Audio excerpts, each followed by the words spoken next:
128 patients had stable follow-up CTs. 156 of those got Lovenox, and 5% of those went on to have hemorrhage progression after they got their Lovenox.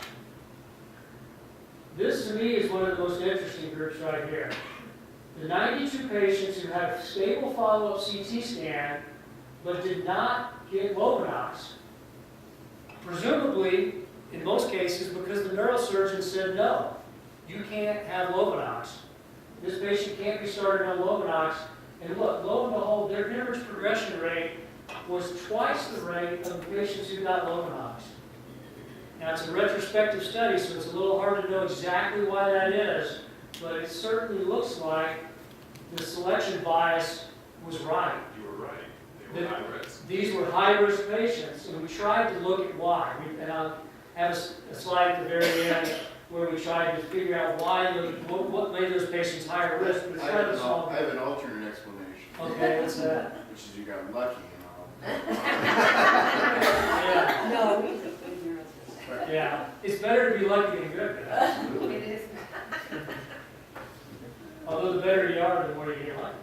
If you know what I mean. So anyway, the group 2 patients, this is really what the conclusion of the paper is about. This is a gray area that still needs a lot of sorting out. But the group 2 patients are probably the most clear conclusion we can draw from this. So there were 92 patients that had hemorrhage progression on their first follow-up CT, and 13 of those were allowed to receive Lovenox anyway. 61.5%, 8 of them went on to further hemorrhage progression. Compared to the group, the Lovenox was withheld, 79 patients, the hemorrhage progression rate was still 26.5%. So these are really at-risk patients. You know, they're not stable. And so, but the Lovenox definitely made it worse. So the first conclusion is pretty easy. These patients shouldn't get Lovenox. I think you're right, but that end is so low. It is. Well, but here's the the statistics. Actually, this is for group 1 first. It turns out it is significant. And when we did the multivariate regression analysis, it actually gets stronger. It doesn't disappear because of other factors. Because you might say, well, they're the highest risk patients, they're the sickest patients. But when you, in a multivariate regression, the risk power of the Lovenox, the odds ratio for Lovenox actually goes up, not down. So anyway, for the group 1 patients, none of the differences were statistically significant. So the group that had it withheld and had twice the rate didn't reach statistical significance. So yeah, there may be something interesting there, but we can't really say a whole lot about it. For the group 2 patients that had unstable first follow-up CT scans, the difference between those that got Lovenox and those that didn't was statistically significant with a p-value of 0.02.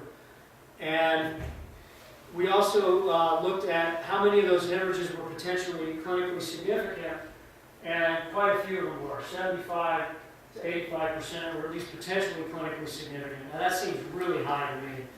So I think that our definitions were too loose, because we all know that not that many patients have significant clinical deterioration from the little changes in their CAT scans that happen from scan 1 to 2 to 3.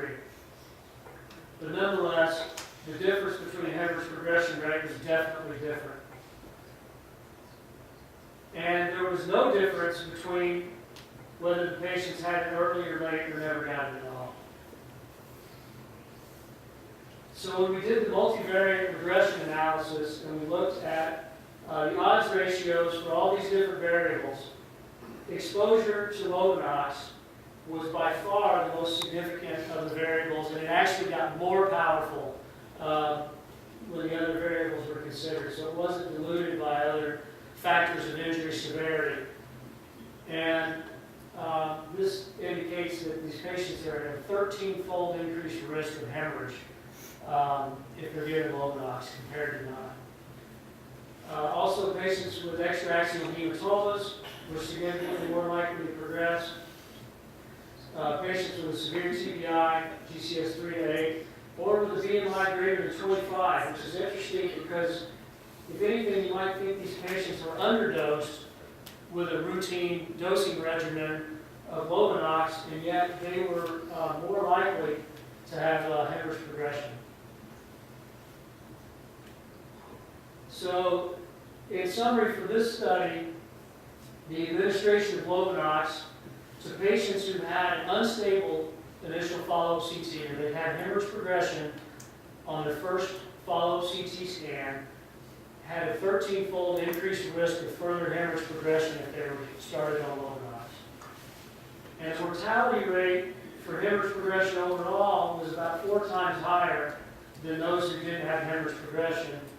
And we demonstrated that a lot of the hemorrhage progressions were at least potentially clinically significant, probably not as high as that one slide indicated, but it was definitely high. No patients died following the development of a VTE, and there was no difference in the VTE rate in patients whether they got Lovenox early, late, or never at all. So again, we still haven't been able to demonstrate that giving the drug decreases the risk of DVT and PE. And we also looked a little bit, more specifically at that group that had the stable follow-up CT scan, but still went on to have hemorrhage progression even though we withheld their Lovenox, to see what was it that made that group different. They were a little bit more severely injured. They had a higher head AIS, and they were more likely to have multiple injuries, and there was a trend for lower GCS, more severe injuries, and subdurals and epidurals, but this didn't reach statistical significance. So obviously, we still, all these years later, are desperately in need of a prospective study to look at these patients. We want to look at, what is the size and pattern of hemorrhage. Is there a cutoff? Are there other factors we can look at, like chronic alcoholics, who we all have this kind of gut anecdotal experience that they tend to blossom their contusions like crazy. Their follow-up scan the next morning often looks much, much worse than their first scan, as do the patients with extreme age. 80 and 90-year-old patients often have really nasty follow-up scans as their hemorrhages quite often progress, even when their coag studies are all normal. And we're hoping that when we get TEG and we start looking at other parameters of coagulation instead of just the INR and platelet counts, that we may be able to tease out some of these groups that might be at increased risk for hemorrhage progression. All right, so bear with me and we'll get through the second study. The second one was a little simpler. We just wanted to look at whether or not Lovenox early, late, or interrupted use had any benefit in preventing DVTs or PEs. So our hypothesis was that later administration or interrupted administration of Lovenox would lead to an increased rate of VTEs. It was a retrospective study.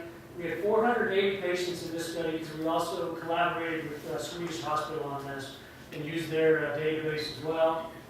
It was all adult patients, 1 TBIs, at least 3 days in the hospital, and we excluded patients that had a hemorrhage progression on their first follow-up CT scan. So only patients who had a stable first follow-up CT scan, no new or progressive hemorrhage on that scan. And what if they had a VTE within 24 hours of admission? Because a lot of these patients, really sick ones, are getting screened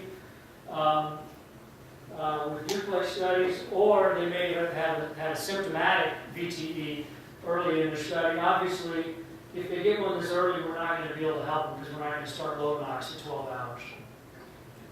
So we excluded those also. Everybody had SCDs, presumably.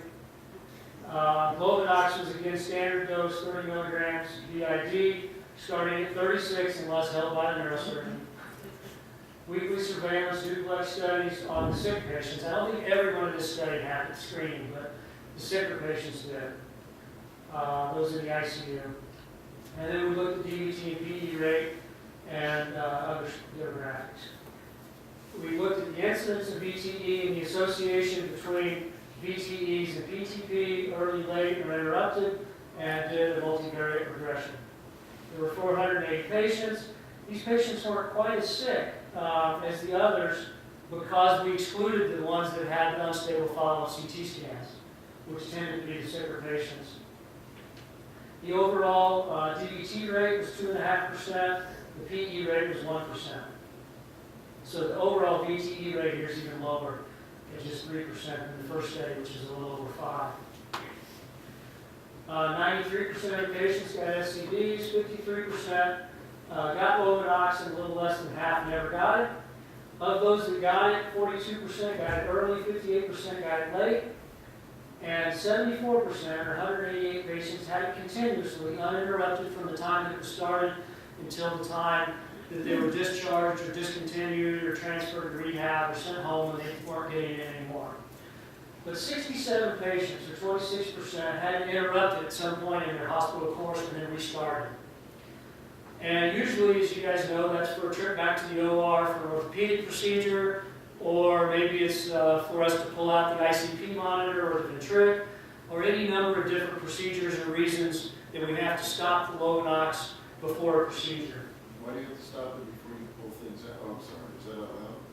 Yeah. Oh, that neurosurgeon variability. Yeah, well, there are several studies that have shown hemorrhage after pulling out ventrics on Lovenox. Yeah. And we've had a few anecdotal cases of it here as well. But nobody reports the ones who don't bleed. Well, there's a lot of them that don't believe. Yeah, but nobody reports them. No. So here's the patient characteristics and the risk factors for VTE versus no VTE. In this case, age didn't make a difference, and the only things that were significantly impacting VTE rate were severe TBI with a head AIS of 5 or GCS of 3 to 8, chest injuries with AIS over 3, extremity injuries over 3, and of course ambulation before discharge significantly impacts VTE rate the other direction, making you have a much lower risk of VTE if you get up and walk before discharge. That's obviously the most powerful predictor of VTEs. So here's the breakdown on the VTE rates and the different comparisons. So when we compared all the patients who got Lovenox at any time for any length of time to all the patients who never got it, there was no difference in the VTE rate. Odds ratio was 1.8. It was actually, slightly higher incidence of PTP or VTEs in the Lovenox group, but it's not significantly different. And there may very well be selection bias where some of these patients had mild injuries, ambulated early, and didn't need it. So the bottom line is no difference whether they got it or not. Then when we looked at whether they got it early or late, presumably these patients who got it later should have been patients that really needed it. If they're still in the ICU more than 72 hours later, or we're still in the hospital and we're really thinking, boy, we need to get this patient on Lovenox, and we're starting to late, but the rate of DVTs and PEs was still lower in this group than it was in the group that got Lovenox early. Again, did not reach statistical significance, but the bottom line is no difference in whether they got it early, late, or not at all. The DVT and PE rates were identical, or not significantly different in those groups. The last group here, though, the comparison between those who got it continuously and those who had it interrupted, did show a very significant difference. The patients who had interrupted PTP had a significantly higher rate of DVTs and PEs compared to the patients who had it continuously. And notice which group they stand away from, though. It's not the continuous group that looks significantly better than the other groups. It's the interrupted group that looks significantly worse than all the other groups.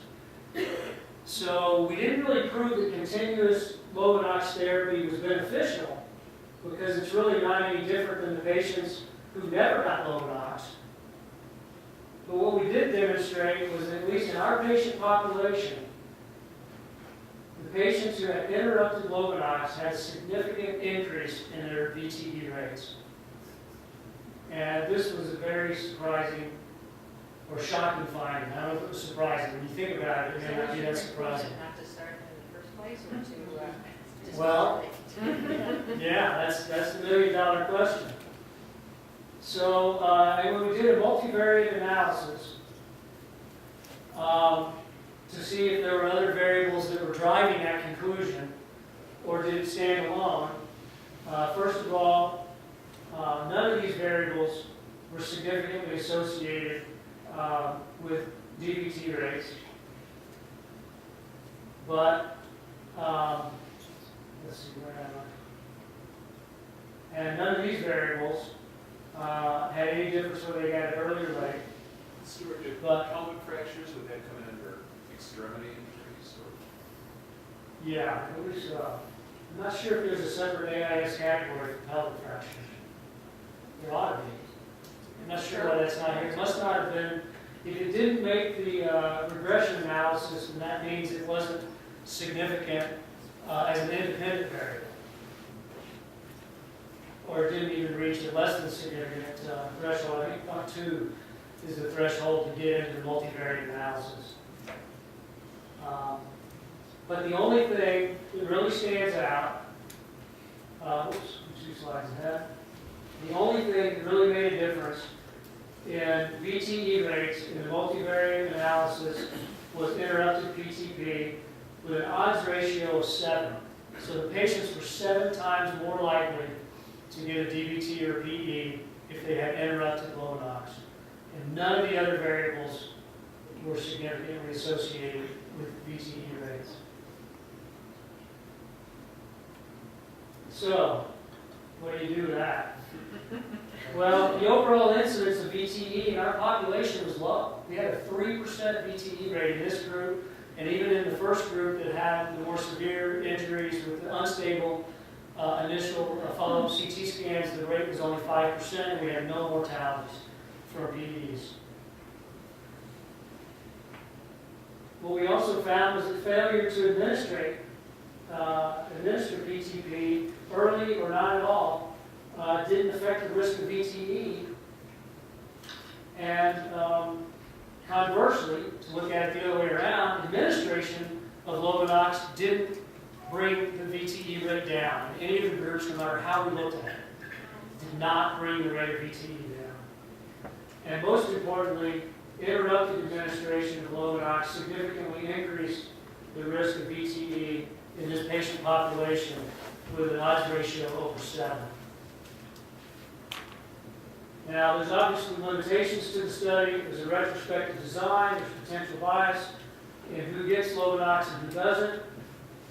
There's potential surveillance bias. We did do DVT duplex screening on all the patients in the ICU, but if the patient is up on the floor walking around, they're not going to be getting duplex screening studies unless they get symptomatic. And the patients who required Lovenox interruption may be the sickest patients and at the highest risk for DVTs and PEs. They probably are. But the multivariate regression should at least limit this bias some. And what it did was it actually made the effect more magnified. So there could be a lot of reasons for that. It is a retrospective study, so definitely has its limitations. But it still looks like interrupted Lovenox significantly increases the risk of DVTs and PEs. And so, to answer your question, all efforts should be made to avoid interrupting Lovenox in patients once they're started. So you have to ask yourself, do you really have to stop it for this procedure or this intervention? Maybe you don't when you're pulling out a Camino, but maybe you should when you're pulling a ventric. Maybe you don't have to stop it if you're, if the patient's having a little orthopedic procedure. Or, conversely, don't start it until after they've had all the procedures that they need that are likely to result in you interrupting it. So if you know that the patient has got a trip to the OR coming up in 2 days, don't start the Lovenox tomorrow morning and then stop it tomorrow night. because they're gonna be an increased risk for DVTs and PEs. And so we need to look ahead a little more and try to predict which patients are going to need to have it interrupted and try to avoid starting it in those patients. Are you collecting data prospectively now? We're hoping to soon. And the biggest question, the big elephant in the room, is Lovenox even indicated or beneficial in patients with traumatic brain injury? We don't have an answer to that. If you look at all of this data, it would indicate that there's no benefit. But it's all retrospective, and it has, significant flaws in reaching that conclusion. And first of all, it needs to be replicated, and ideally, these questions need to be answered in a prospective study. But as we heard, it's been next to impossible to get anybody to agree to enroll in a prospective study. And then to me, the most interesting question is what causes this increased risk, if it's real, if this phenomenon is real, what causes the increased risk in DVTs and PEs when the Lovenox is interrupted? And it's quite likely that these patients have a rebound hypercoagulable state. We know that traumatic brain injury, especially severe ones, can lead to a hypercoagulable condition and with the release of tissue thromboplastin. The really severe ones go into DIC, of course. And it may be that they're very sensitive to the changes and that they are more likely to have a rebound hypercoagulable state than the average trauma patient or non-trauma patients who might routinely be getting their Lovenox started and stopped as well. But I think this is something that needs further study, and I'd love to see this replicated, and I'd love to see some prospective trials to see if any of these findings really have any merit. But with the numbers that we have and the statistical significance, you have to at least pause and take a look and ask yourself what we're doing with Lovenox in these patients. And then you have to ask yourself, what the hell do we do with all this information? So here we are at a level 1 trauma center where the question comes up every morning on rounds, when can we start Lovenox? And this slide is a disaster, right? It's a giant mess. But maybe it's just a tiny bit better than the neurosurgeon looking at the scan and saying, I don't think so. Or, yeah, go ahead.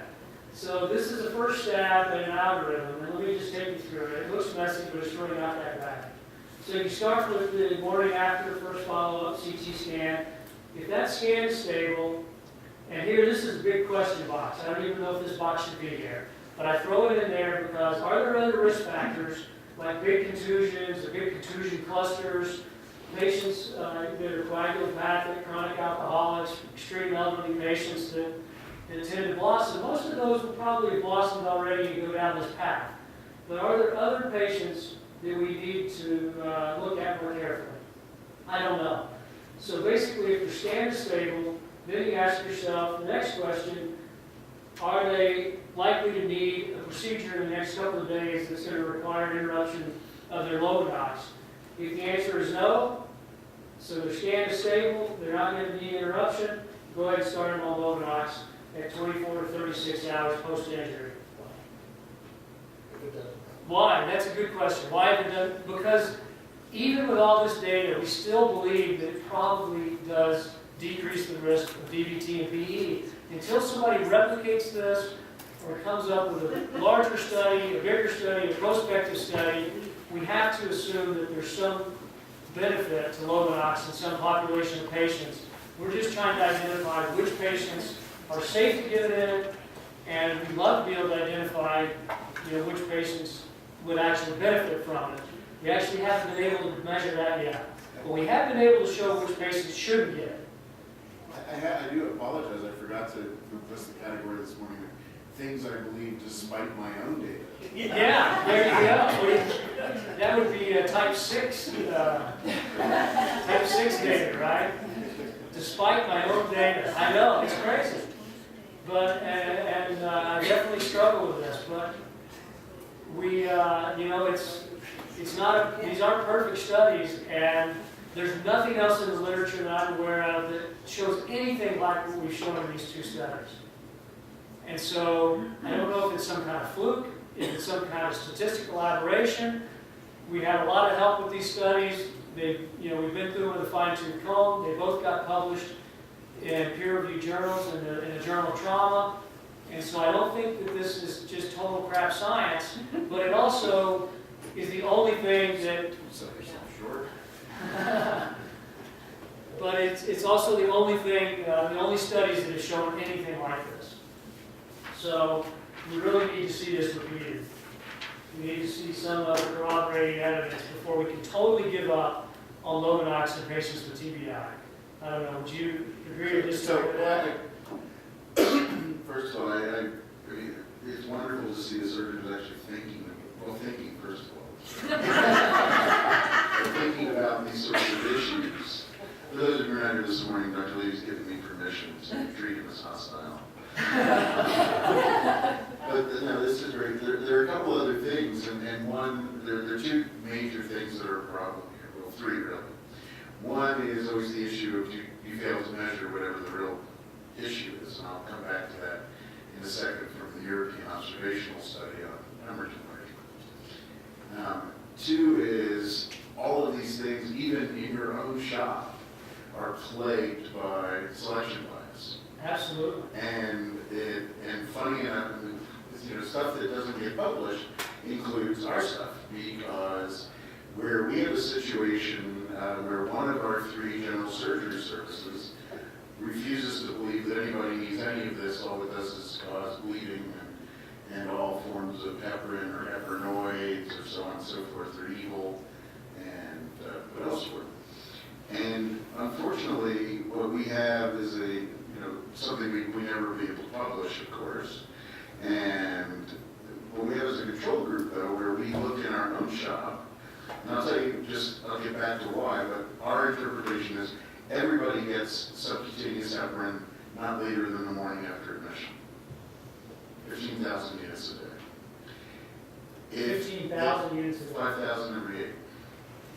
Unfractionated heparin, unless there is a clear contraindication, active ongoing hemorrhage.